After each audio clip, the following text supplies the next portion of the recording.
Hi, this is Matt from Modern Samurai Martial Arts, and today we're going to be talking about mindset and how that affects us within our training. Now, I quite often talk about this, and I talk about this in context of the capabilities of the human body and what a person will go through. So when we look at this, one of the things that I say to the guys when I'm teaching them, and it's something to consider, is that when you're training in your sports hall or dojo or dojang or or village hall, wherever it is that you're doing your training, generally speaking, there's a limit to the level that it will go. All right. So what I mean by that, so say for example you're doing your training, you're going through your things, maybe having a spar, what have you, and somebody throws a shot and you end up getting a broken nose. Now, almost certainly at that point, you will cease to do whatever it is that you're doing, okay? That will be the end of the training for you. That will be the end of the fight for you. In the majority of cases, that's what will happen. All right, and rightly so, safety in mind, okay?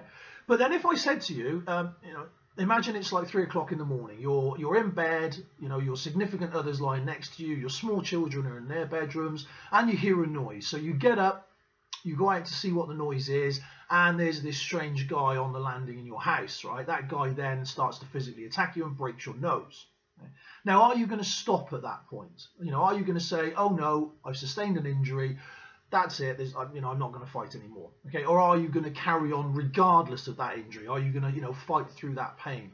Okay, my guess is, generally speaking, you're going to carry on at that point. Okay, so that's really what I mean by mindset, because you're no different as a human being. You're no different in your capabilities. The difference is in your mind and what you are willing to go through to achieve whatever outcome that is. And that's really what mindset is all about. And it's quite a good way of explaining that. So, just bear that in mind, that when you're doing your training, obviously we need to train safe, but we have to understand the capacities of the human body and what it can actually tolerate and go through. So when we're looking at things like pain compliance as an example, lots of guys train this in various ways, and I'm not saying that they're not successful, because they can be very successful. Now, the thing is, we've got to understand though that under duress, the human body can go through an awful lot. So you hear stories about women that have lifted cars off their small children and stuff like that. But you can look outside of the martial arts. So if we take a film called 127 Hours as an example, I don't know if anybody's seen that, but essentially that's a story of a guy that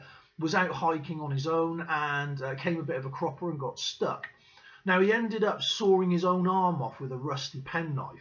Right? Now, whatever your pain compliance techniques are they on a level with sawing off your own arm with a rusty penknife? Okay, so if a human being can go through that and continue and survive, as a template, as a benchmark, that kind of suggests that the majority of pain compliance techniques, okay, will be less effective than you think they are when you actually require them. Okay, now again, years of working on the doors and years of dealing with this kind of thing, I've seen it firsthand, just what kind of things people can actually go through. There are people that are under the influence of quite substantial drugs, alcohol, mental health issues, just all sorts of things, not to mention sort of emotional noise. So again, when we talk about the family scenario in the bedroom there, I mean, those kind of things, when you look at people looking to defend their loved ones, they will push themselves much further than they normally would.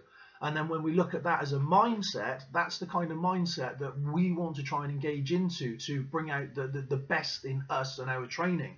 So like the rest of the muscles in our body, our brain and our mindset needs to be trained, and it's something that you can definitely work on and improve on, but you need to focus on that specifically. It's a large portion of what it is that we do as martial artists that I feel sometimes gets left behind. But to bring us into the real world, if you like, bring us into even high-level sporting competitions, bring us into anything, to bring us to the top of our game, our mindset has to be the best that we can make it. Okay, so if you enjoyed this video, guys, subscribe, give me a like, please comment, let me know your thoughts, whether you enjoyed it, if there's any other topics of conversation you'd like to discuss, and hopefully we'll see you on the next one.